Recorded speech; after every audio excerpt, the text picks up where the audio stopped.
Pasien-pasien saya dulu yang sangat pintar investasi untuk menjaga dan meningkatkan kekayaan mereka, ternyata belum tentu pintar.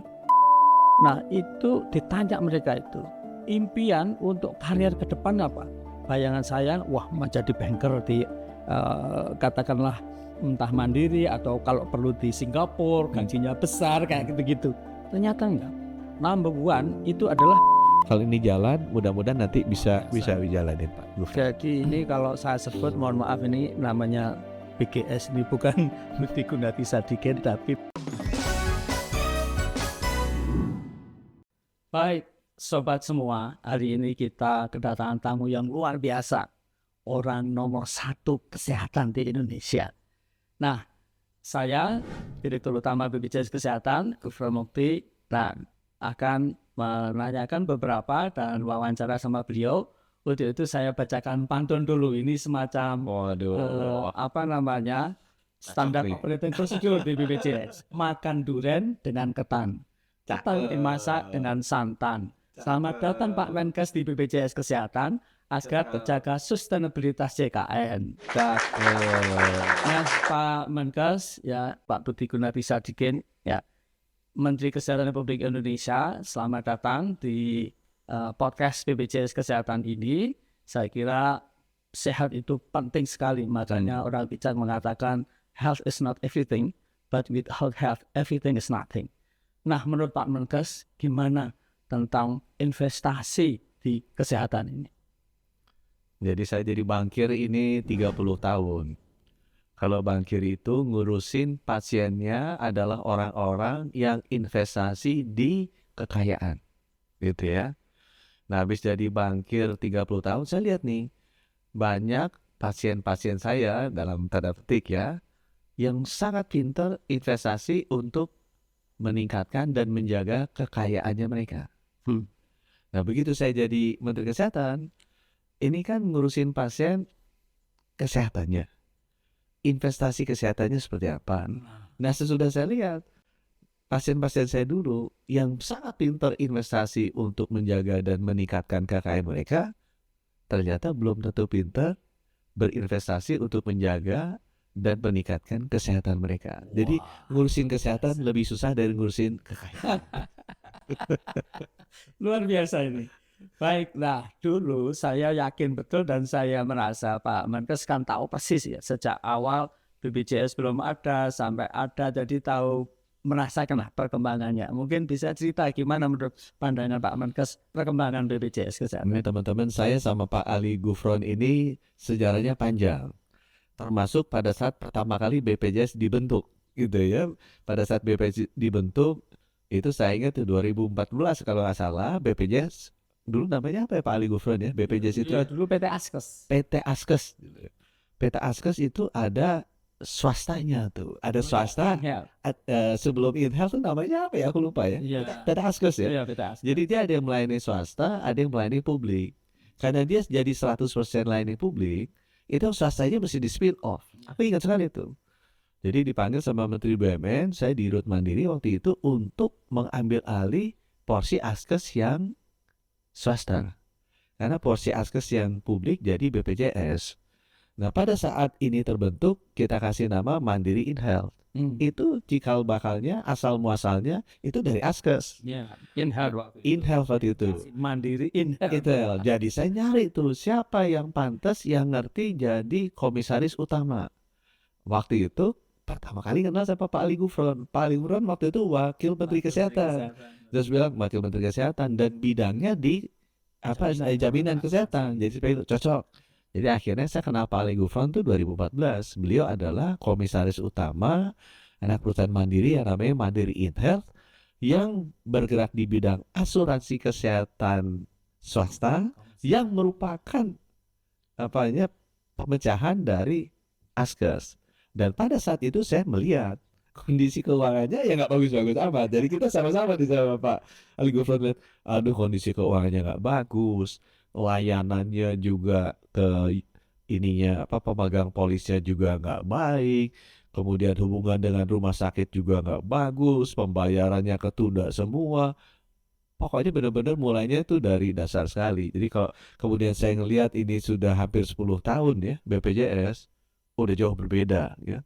Jadi layanan ke apa pasiennya, usernya gitu, pembayar preminya tuh udah jauh sangat bagus gitu kan. Biar gimana saya pengguna juga. Kemudian juga hubungan dengan rumah sakit jauh lebih baik. Dulu rumah sakit sama BPJS itu geli-geli gitu kan mau hubungan. Sekarang mereka udah semuanya dikejar gitu.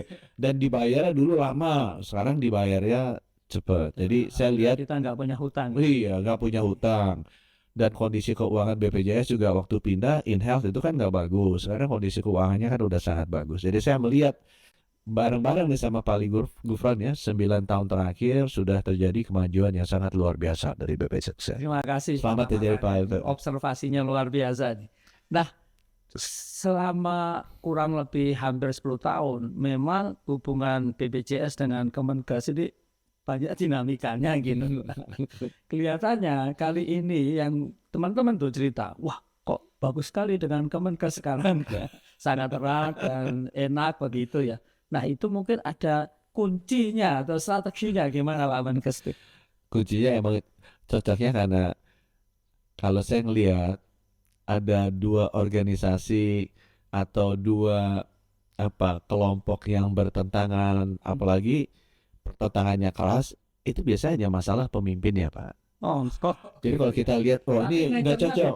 Iya, BPJS kan keren. Nah, Kemenkes kan punya rumah sakit, APLU yang mesti harus istilahnya Ya, sama kayak semua kementerian tugasnya ngegas. Yang ngerem cuma satu, Menteri Keuangan. Gitu kan. Jadi semua orang juga pasti sama Menteri Keuangan kan tegang-tegangan. Tapi sesudah saya lihat, memang selama dua pimpinan ini bisa berkomunikasi dan mengerti, itu pasti di bawahnya ikut. Yang kedua rumusnya, kalau kedua pimpinannya ini pernah bekerja di bidang seberangnya gitu ya, itu lebih bagus lagi. Contoh, Pak Gufron ini pernah kerja di Menkes. Jadi dia tahu kan persepsi yang Menkes itu seperti apa. Jadi kalau Pak Gufron berkomunikasi sama orang Menkes, dia udah tahu. Lah saya juga di sana. Maksudnya tuh begini teman-teman di BPJS. Maksudnya teman-teman ke Menkes tuh begini. Kan saya juga udah pernah ke sana. Saya pernah ngejalanin asuransi kesehatan. Ya amburadul, nggak bisa bayar, nggak ada cash flow. Jadi saya juga ngomong ke orang ke Menkes, kamu jangan langsung asal ngegas-ngegas aja. Karena nanti mereka nggak ada uang, mereka mati, mereka disalahin.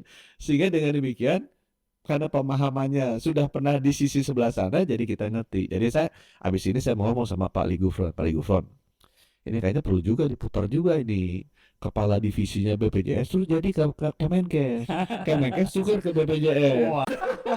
Tapi kalau ada gitu kerjasama udah pasti bagus. Mereka tahu kan, oh kerjanya begini ya. Kita kebetulan cocok. Iya, di bawah 8.000. Kalau Kemenkes 48.000. Iya. Nah, ini memang kita itu ya ikut-ikut Kemenkes kan melakukan transformasi, tapi kita cuma sederhana. Transformasinya itu transformasi mutu. Mutu itu ya kan banyak teori Donald Pichian, ada teori Edward Deming segala macam, tapi kita intinya cuma 3, lebih mudah, lebih cepat, setara atau non diskriminasi. Dulu itu kalau wah pasien BPJS, wah penuh gitu, rumah sakit bilangnya gitu. Lalu ya ada sebuah rumah sakit itu ngasih peserta BPJS itu di basement tanpa AC bersama dengan parkir gitu.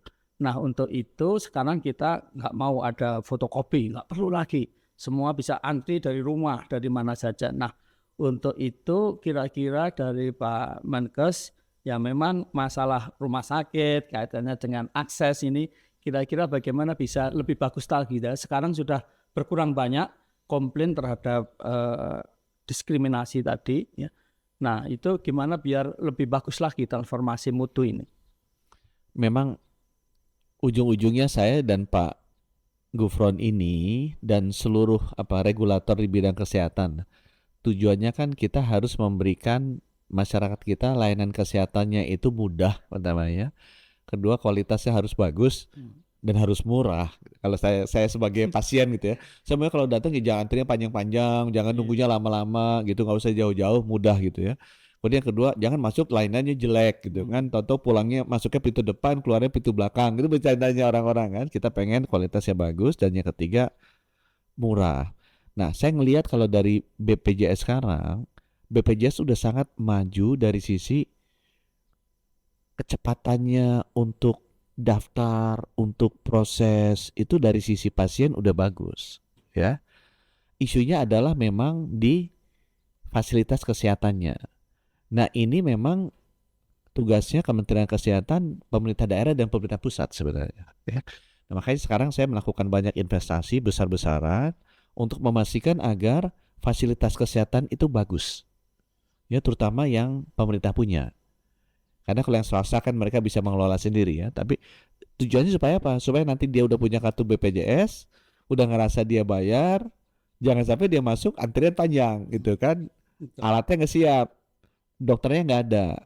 Nah, itu memang tugasnya pemerintah. Nah, tantangan saya sama Pak Gufron adalah memastikan bahwa pemerintah pusat lebih gampang diatur. Yang dinamikanya menarik kan pemerintah daerah ini kan, ada 38 ini dan 514 kabupaten kota, 3.200 rumah sakit. Ini kan ngaturnya nggak mudah. Nah, ini kombinasi dari regulasi di tempatnya saya dan uangnya dari tempat Pak Gufron. Pak Gufron kan memberikan insentif uang kan, jadi bisa dikasih. Kalau antriannya cepat, nah, aku bisa bujukin Pak Gufron, nanti kita bedain Pak Gufron, yang bintangnya antriannya 5 dengan bintang antrian 3 gitu kan, boleh dong bedain.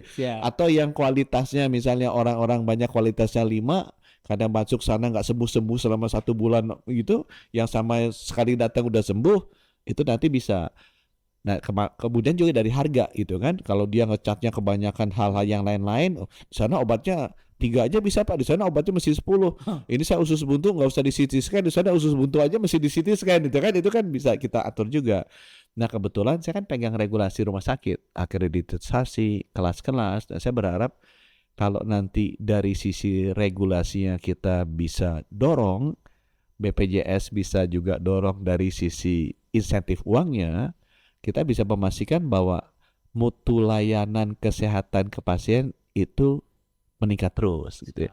Aksesnya mudah, kualitasnya bagus, dan bayarnya murah gitu, Siap, ini luar biasa nih. Nah, tentu Pak Menkes dengan transformasinya, kemudian 6 pilarnya, lalu menekankan promosi prevensi dengan screening dan lain sebagainya. Nah, BPJS kemudian menerjemahkan dan juga kita melakukan sebuah riwayat screening. Jadi seluruh peserta BPJS yang usianya 15 tahun lebih itu bisa ngisi form, dan ini biar lebih murah ini caranya ngisi form dulu. Nah, itu di banyak negara belum bisa. Lalu kita secara sistem, kita berikan laporan kepada masing-masing peserta. Sekarang sudah lebih dari 25 juta orang mengakses itu dan ngisi form. Untuk mereka itu, lah Anda berisiko ini loh, ya. Nah, contoh jantung. Nah, habis itu kita dorong untuk ke FKTP. Nah, di screening ini contohnya pamannya cancer.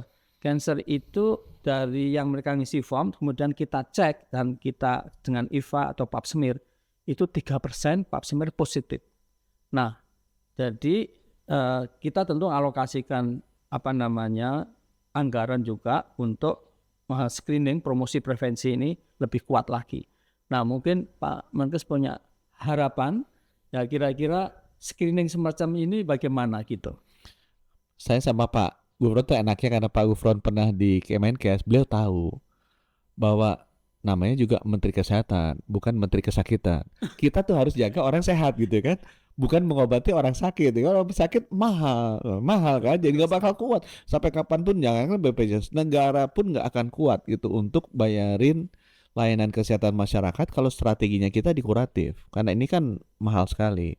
Jadi mesti memang didorong di promotif preventif. Dan saya terima kasih karena BPJS sudah searah ini. Benar-benar sadar juga Pak, ya sekarang sih kita duitnya ada, tapi kalau kita ngurusinya di sini terus kita terlambat gitu kan, kita terlambat.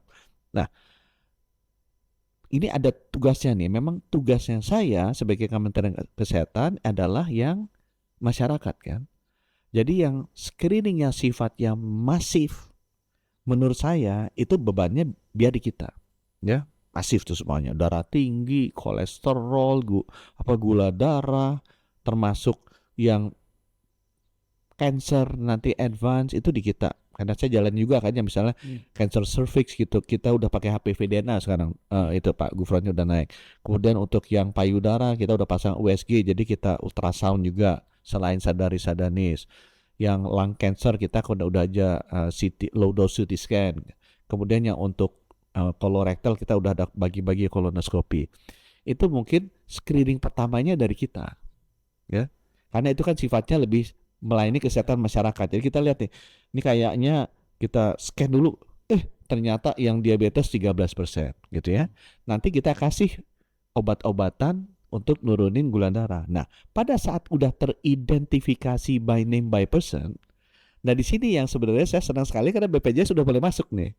Karena BPJS tahu nih, kalau ini nggak keurus, nanti bayarnya kita BPJS dicuci darah, jauh lebih mahal kan. Mendingin kita urus di sini. Nah itu yang sebenarnya transisi antara promotif preventif yang saya sifatnya masif dan massal. Dari sini kan udah dapat di orang-orang yang berisiko tinggi udah keluar di by name by address. Nah ini yang yang memang diteruskan oleh BPJS. Karena namanya udah jelas-jelas sih. Ini kalau kita nggak pelihara nih, bener-bener nih cuci darah nih, atau orang-orang ini tekanan darah tinggi, kalau nggak gini nanti stroke nih. Nah itu yang BPJS aku rasa bisa masuk. Atau kita misalnya sapu nih HPV DNA, orang-orang berisiko misalnya ibu-ibu dengan usia berapa tahun atau yang punya turunan seperti ini. Begitu udah ada yang positif, kemudian udah ada lesinya misalnya, sama kita kan puskesmas masih boleh tuh ngambil lesi-lesinya kalau dia ada di serviksnya. Nah ini udah masuk list BPJS. Nanti BPJS menjaga dengan promotif preventif, jangan sampai orang ini jadi cancer. Kalau jadi cancer mahal nanti ngurusnya. Di situ saya betul sekali sama, dan mudah-mudahan sifatnya kita yang screening UKM, habis itu kemudian Bapak take over yang screeningnya sifatnya UKP yang udah ketahuan spesifik orang-orangnya.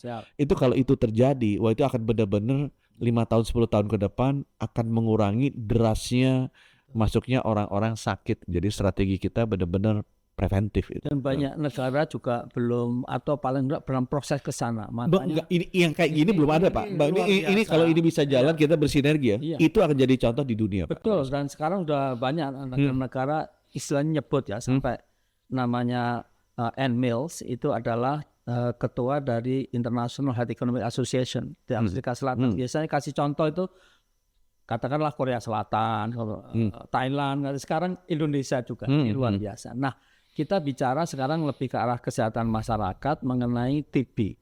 Tuberkulosis itu, ini mohon maaf PR kita bersama. Nah, kita menjadi juara 2 dan kematian itu luar biasa besar karena lebih besar daripada COVID.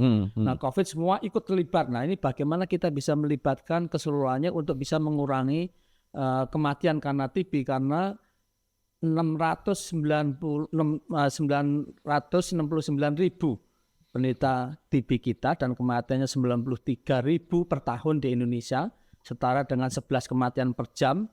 Nah, untuk itu kita kan punya target tahun 2030 itu ada 0 kematian karena TB. Nah, kira-kira apa yang bisa dikerjasamakan? Kalau BPJS kan strategic purchasing.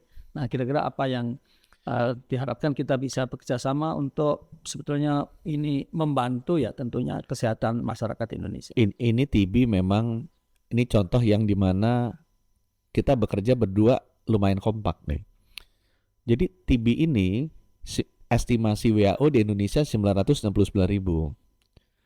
Tapi kalau kita lihat paling tinggi yang pernah terdeteksi by name by address 575.000. Jadi saya bingung waktu masuk tuh garu-garu kepala loh. Sisanya 400.000 kemana? Nggak terdeteksi Pak. Kalau dia nggak terdeteksi penyakit menular ini, ya dia nularin kemana-mana gitu kan. Saya bilang, gimana Pak? Wah Pak susah gini, mesti pakai apa? Mesti biologi molekuler. Apa alatnya namanya TCM? Saya bilang, jangan ngeles-ngeles gitu deh. Yang namanya COVID itu lebih susah. Kenapa? Mesti pakai BSL-2 kan? Mesti pakai PCR. Itu lebih susah daripada pakai TCM ngetesnya. Itu aja setahun kita bisa dapat 1,5 juta COVID. Kenapa masa TB yang cuma 969.000 nggak dapat udah 30 tahun? Kata aku. Gitu kan? Saya kejar. Ternyata didorong tahun lalu naik dari 575 ke 740. Iya. Jadi orang suka bilang, wah TB-nya naik. Bukan TB-nya naik. Yang ketemunya lebih banyak, surveillance-nya lebih bagus. Nah, jadi saya tuh pengen tahun ini 800, 2024 900 Pak. Jadi udah 90% kita terdeteksi. Ini salah satunya bisa jalan karena BPJS bantu. Jadi banyak orang-orang TB itu nggak didaftar, nggak dimasukin. Nah sekarang yang udah dibantu sama BPJS ini terulang juga di apa newborn screening. Ya bukan di newborn screening, ada imunisasi. Kalau nggak kita bayar BPJS. Gitu kan. Jadi saya mau bilang gini juga, Pak, kalau dia ada indikasi ICD-9, ICD-10-nya tuberkulosis, tapi nggak dia daftarin tuh di kita, jangan dibayar Pak. Gitu kan ketahuan kan. Jadi Begitu dia harus ada ICD-nya, oh ini notifikasi. harus TBC. Oh dia udah masukin belum ke sistem Kemenkes. Makanya kalau kita sistemnya udah connect, sistemnya Pak Gufron tuh bisa cek ke saya. Oh ini sebelum saya bayar, ini ICD-9, ICD-10-nya indikasi TBC ini. Dia cek, udah diregister TBC belum? Kalau belum diregister TBC, nggak dibayar sama Pak Gufron. Jadi terpaksa dia input kan. Begitu dia input ke DPC di kita, jadi tercatat. Itu aja kalau nggak salah kemarin Pak Gufron udah nambah berapa puluh ribu. Itu contohnya. Itu yang pertama ya. Jadi surveillance-nya harus kita perbaiki dengan beberapa insentif dan disinsentif dan kita bisa bekerja sama. Yang kedua, yang susah di sini Pak, itu obat-obatannya karena TBC itu panjang. 6 Obat-obatannya. bulan. Terutama yang resisten obat bisa Wah, sampai 2 20 tahun. bulan. Iya. Nah, Kemenkes tuh udah jadi pilot project negara, mungkin cuma 20 negara nih WHO, keluarin rezim obat baru namanya Bepal-M. Udah kita pilot project bagus, kita mau roll out nasional tuh tahun depan. Ini rezimnya 6 bulan, obatnya kalau nggak salah dari 6 apa 8, obatnya kan banyak banget TBC. Itu turun jadi 4.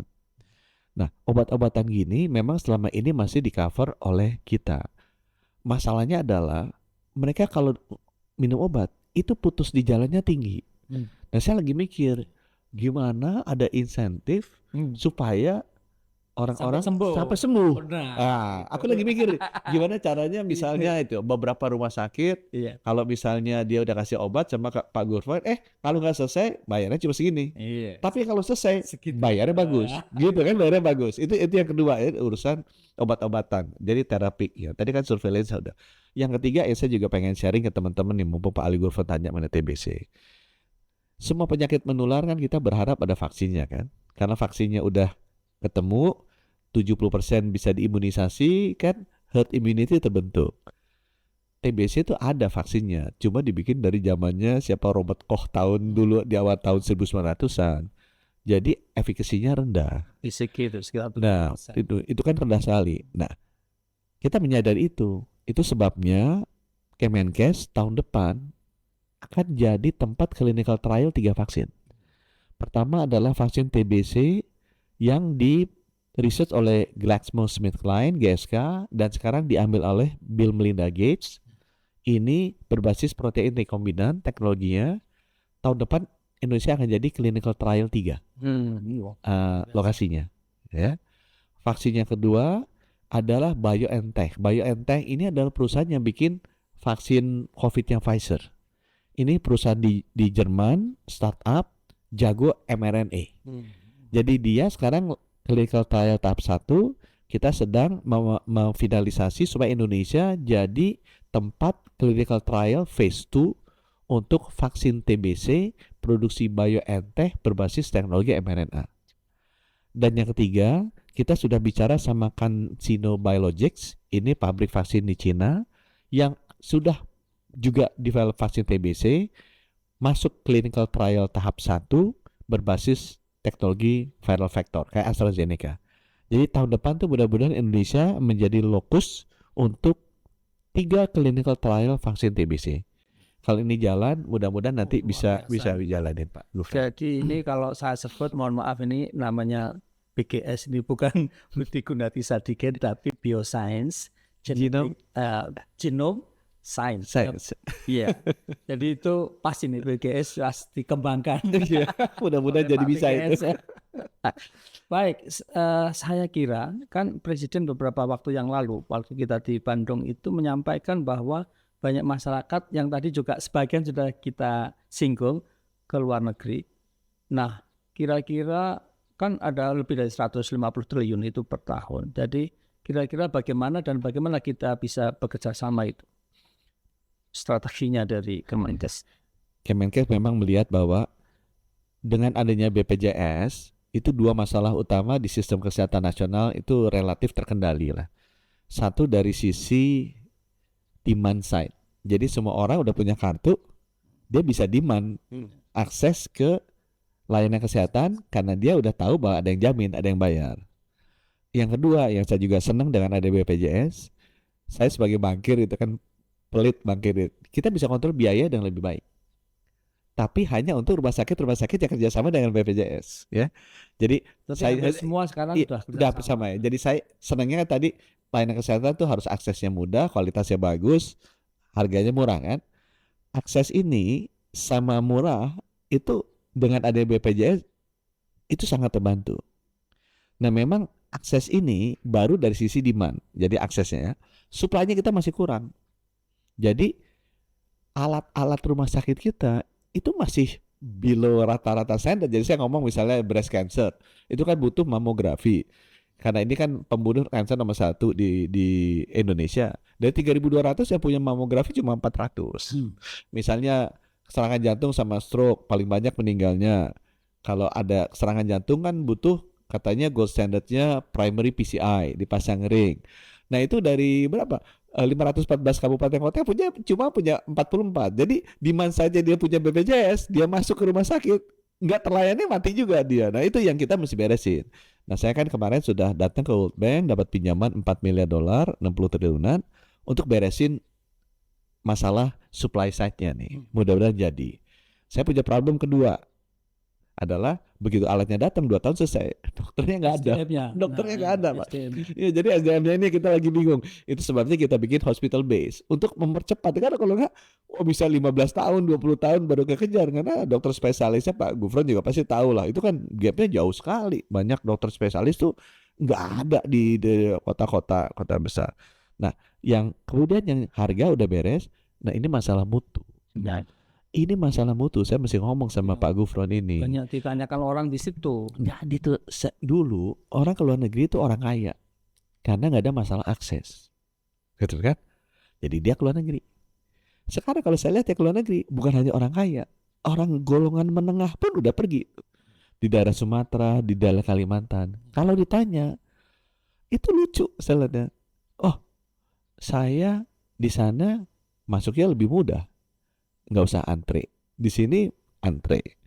Yang kedua, ternyata di sana kualitasnya lebih bagus dan harganya juga bersaing.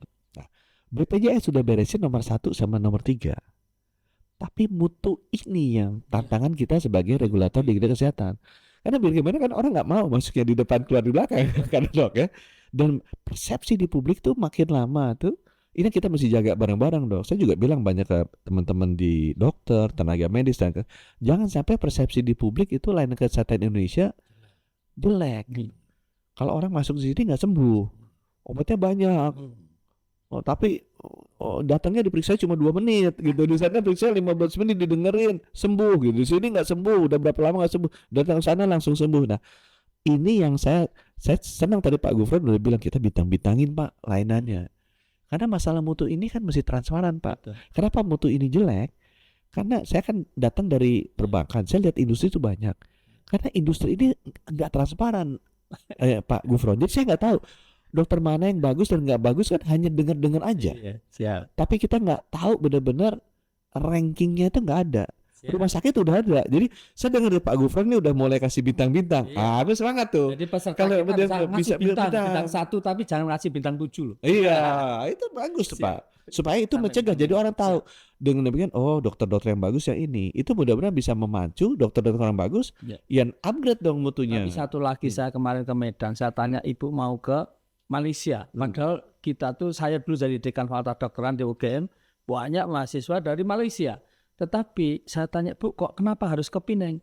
Dia bilang, saya dianjurkan oleh dokter gitu di Medan ini. Loh, saya pikir ini kok dokternya menjadi agen. Baik. Nah, ini 2 hari yang lalu, ya satu majalah dan juga kerjasama namanya Kontan dan Best Stellar untuk Workplace Award untuk Large Employer. Itu menarik melakukan sebuah survei ribuan anak muda karena anak-anak muda itu baik untuk generasi Y, generasi Z atau X. Nah itu ditanya mereka itu impian untuk karir ke depan apa? Bayangan saya, wah menjadi banker di katakanlah entah Mandiri atau kalau perlu di Singapura, gajinya besar kayak gitu-gitu. Ternyata enggak. Number one itu adalah ke BPJS kerjanya, apa enggak aneh? Saya kaget, ini jangan-jangan keliru ini surveinya. Gimana itu komentar dari Pak Komentarnya itu ciri-ciri bahwa saya juga bilang ke teman-teman Kemenkes, kalau kita datang ke perguruan tinggi ternama, ke UI, UGM, UNAR, ditanya siapa yang mau kerja ke Kemenkes, ngacung gitu kan. Tanya siapa yang mau kerja ke BPJS, ngacung gitu. Siapa mau kerja ke rumah sakit Siloam, ngacung. Nah kita bisa lihat tuh, yang ngacungnya paling sedikit artinya employment brand kita rendah. Jadi persepsi organisasi kita sebagai tempat bekerja ideal itu rendah. Nah itu yang harus feedback buat kita kan, kita harus perbaiki. Jadi saya bilang ke teman-teman itu Biro SDM Kemenkes, udahlah buat saya rekrutmen gampang. Nanti saya datang aja ke UI atau ke UNAIR, Fakultas Kedokteran atau Kesehatan Masyarakat atau Jogja atau FKKM. Aku tanya, ngacung yang mau ke Kemenkes. Kalau sampai ngacung paling sedikit, nanti kinerja Biro SDM rendah gitu kan. Kalau ternyata BPJS yang mau ke BPJS ngacung, BPJS ngacungnya banyak, ya udah pasti artinya BPJS reputasi institusinya sebagai tempat bekerja itu bagus, dan saya sarankan itu lebih bagus lagi. Nah, aku mesti bilang begini, coba tanya, kamu mau kerja misalnya di Google, bayarannya $5.000 sebulan, apa mau kerja di BPR Tasikmalaya, bayarannya $50.000 sebulan atau 10.000 lah 2 kali. Kerja di Google Singapura $5.000 sebulan. Apa kerja di BPR Tasikmalaya $10.000 per sebulan? Pasti pilihnya Google Singapura. Jadi uang tuh belum tentu. Malah saya bilang kalau bisa bayar gajinya lebih kecil tapi maunya di kita, itu hebat sekali kepala Biro SDM-nya. Jadi saya bilang gitu ke teman-teman Kemenkes itu ya Pak Gubernur. Baik. Jadi yang kita kerjakan itu sebetulnya bagaimana suasana kerja itu fun and meaningful. Fun itu mereka juga enjoy, tetapi juga meaningful, bermakna. Dan saya kira sangat bermakna dan kita ingin fun aja gitu. Nah, sebelum saya tutup obrolan yang sangat seru ini banyak hal loh. Ini kalau diterjemahkan itu. Kira-kira apa terutama di momen HKN ini yang luar biasa, pesan-pesan dan harapan dari Pak Menkes untuk mengajak masyarakat Indonesia kaitannya tentu untuk menjaga kesehatan dan harapan kaitannya dengan JKN. Jadi teman-teman ya, menterinya namanya Menteri Kesehatan, BPJS juga BPJS Kesehatan. Jadi memang tugas kami adalah menjaga masyarakat Indonesia tetap sehat, bukan menyembuhkan masyarakat dari sakit. Itu mesti jelas tuh. Kita harus mendidik, mencegah, menjaga agar masyarakat tetap sehat. Dan untuk bisa menjaga masyarakat tetap sehat itu butuh peran serta dari masyarakat sendiri, ya, supaya Bapak Ibu tetap sehat. Kalau Bapak Ibu tetap sehat, biaya lebih murah. BPJS pasti akan sustainable. Kementerian Kesehatan lebih senang karena rumah sakitnya nggak penuh, nggak butuh misalnya ngeluarin uang banyak-banyak, nggak usah butuh bikin rumah duka besar-besar gitu, dan masyarakat akan usianya panjang. Produktivitas akan lebih naik, ekonomi Indonesia akan lebih hebat. Jadi pesan saya cuma satu, yuk teman-teman jaga agar tetap sehat. Makannya dijaga, fisiknya dijaga, mentalnya dijaga, doanya dijaga agar supaya tetap sehat. Jangan sampai sakit.